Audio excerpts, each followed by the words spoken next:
Bonjour à tous, j'espère que vous passez une excellente journée. On se retrouve pour une nouvelle vidéo sur le blogueur Nabil. En effet, le blogueur réagit à la fuite d'un audio de lui et Magali Berda, où on peut les entendre dénigrer Ruby Nicara. Cet audio a été dévoilé par Booba sur Twitter, et le blogueur a décidé de prendre la parole et de tout expliquer. On peut aussi entendre Magali Berda avouer avoir mis la pression à Ruby Nicara pour qu'elle annule une interview avec Sam Zira. Je vous laisse avec toutes ces révélations, abonnez-vous, likez et n'hésitez surtout pas à commenter.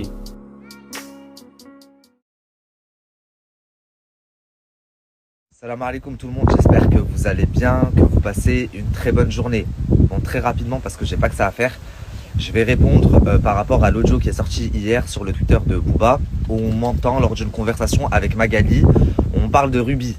Bon, alors pour ceux qui me suivent, vous vous rappelez, en juin maintenant, donc ça remonte à il y a quelques mois, j'ai voulu aider une femme de Bruxelles, qu'au final j'ai affiché, j'ai pas été le seul à afficher. Il me semble que Poupette l'a affiché aussi, Soukaina l'a affiché.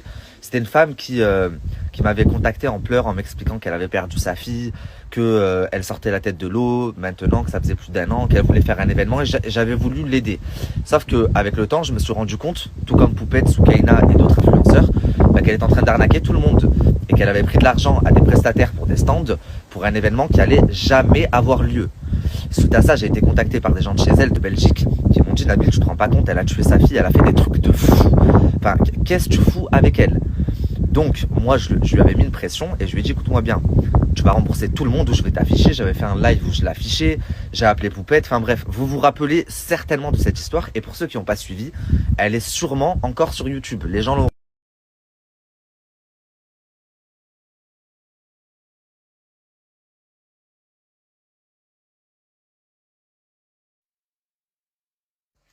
Je pense aussi, hein. Là, elle s'en est sortie, je pense, grâce à l'aide de ses proches. C'est ses proches qui lui ont avancé l'argent, droite à gauche, un petit peu là, un petit peu là, un petit peu là. Et je pense que c'est comme ça que elle arrive à vous rembourser. Parce que l'argent, il n'est plus sur le compte, ça c'est une certitude. Donc la famille, là, je vous ai mis des captures. Vous allez me dire, c'est quoi le rapport avec Booba? Mais j'y viens, vous allez comprendre.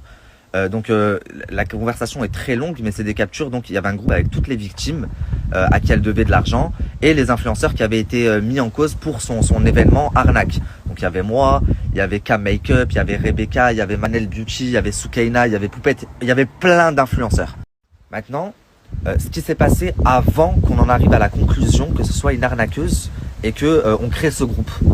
Quand moi elle m'a contacté, j'ai pleuré au téléphone avec elle, elle m'a expliqué qu'elle avait fait de la prison parce qu'elle a été accusée d'avoir tué sa fille, mais que c'était pas vrai, c'était un accident, c'est son autre fille qui l'a tuée. Enfin, une histoire de malade.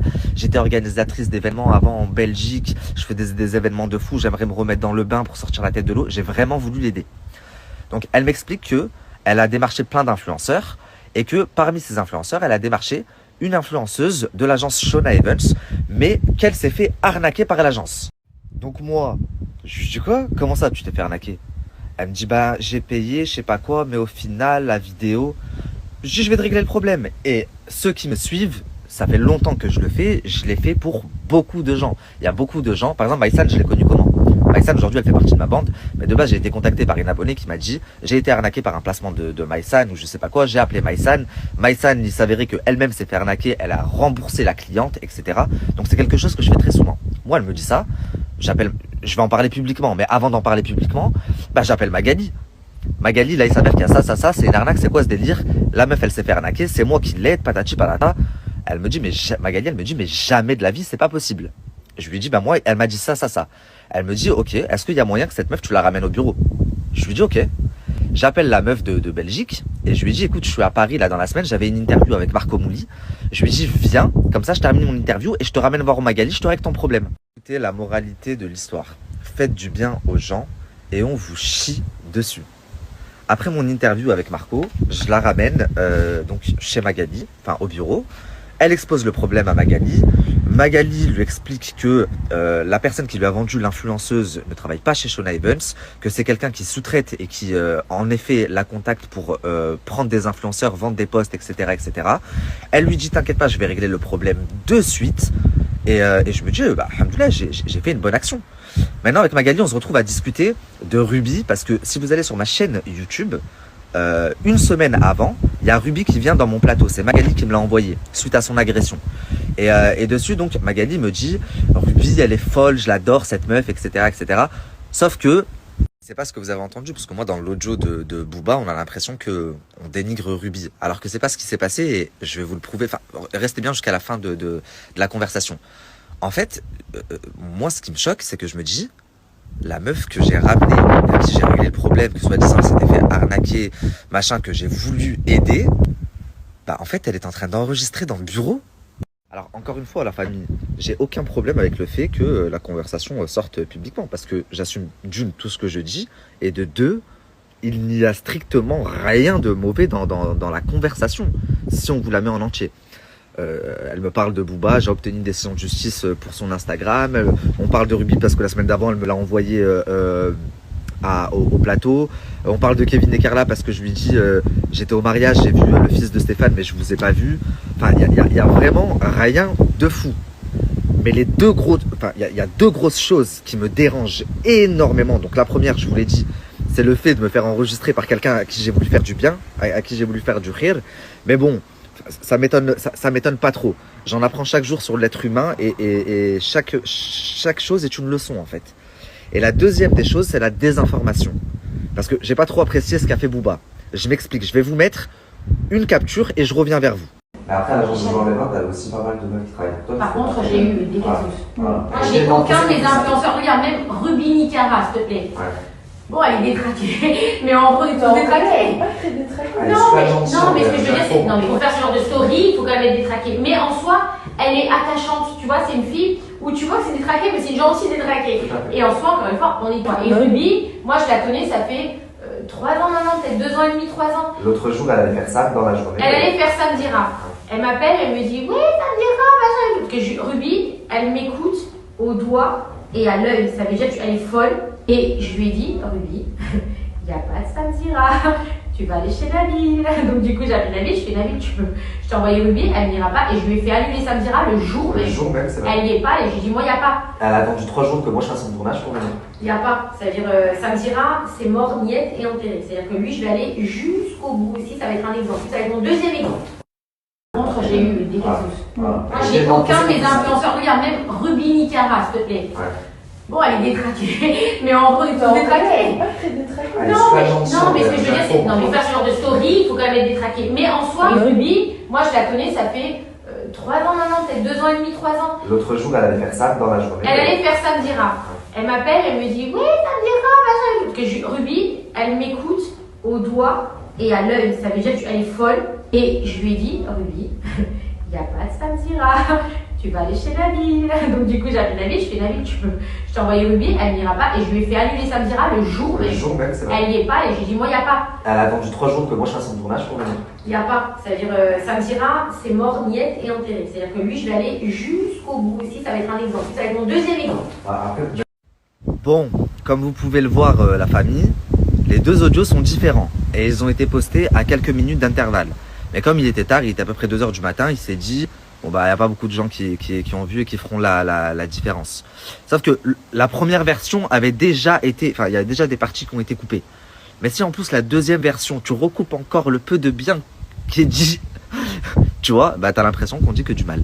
Mais c'est pour vous montrer à quel point il est facile de manipuler le sens d'une conversation. Moi j'ai aucun problème avec le fait que la conversation soit mise publique, parce qu'encore une fois, j'assume tout, il n'y a rien de mal, mais mets-la en entière. Et là, il n'y a pas de problème. Ensuite, il y a autre chose qui me déplaît un petit peu, c'est la désinformation. Je m'explique. Moi, quand je suis arrivé, blogueur, c'était pas reconnu comme un métier. Aujourd'hui, ça l'est de plus en plus et ça va le devenir encore plus. C'est en train de prendre une dimension que jamais on n'aurait pensé, nous les premiers blogueurs, il y a quelques années. Donc Booba, dans le rap, c'est le king, il n'y a pas de problème. C'est le roi, il est là depuis des années. Par contre, en tant que blogueur, tu as encore certaines choses à apprendre. Et en faisant ça, eh ben, tu desserres tous les blogueurs en fait, en faisant des trucs comme ça. mets la conversation en entier ou ne mets rien. Ne manipule pas le sens des choses. Moi, je me suis jamais mêlé de la querelle de Magali et Booba parce que moi, je suis la personne dans le milieu. Aujourd'hui, j'ai appris de mes erreurs. Je parle avec tout le monde. Je parle avec Magali, je parle avec Wesley, je parle avec Booba, Booba, je lui ai parlé avant que son compte saute sur Instagram. Je lui ai même dit, je viens à Miami te faire une interview. J'ai parlé un petit peu avec Booba sur Instagram, je lui ai proposé une interview, d'ailleurs il l'a pas refusé, il m'a dit pas maintenant, c'est pas le moment, et mon invitation elle tient toujours, si c'est ok, je monte demain j'arrive à Miami. Mais et je lui ai expliqué d'ailleurs aussi que je parlais avec tout le monde dans ce milieu, moi. Je lui ai dit je parle avec Magali, je parle avec Wesley, et c'est pour ça que personne a confiance en moi. Mais là ça me dérange un petit peu d'entendre ma voix, parce que Ruby elle va se dire quoi? Elle va se dire moi je vais dans son tournage et lui derrière il me dénigre, alors qu'en soi on la dénigrait pas du tout. Si tu mets la conversation en entier, et ça me dérange absolument pas que tu la mettes, bah y a rien de mal.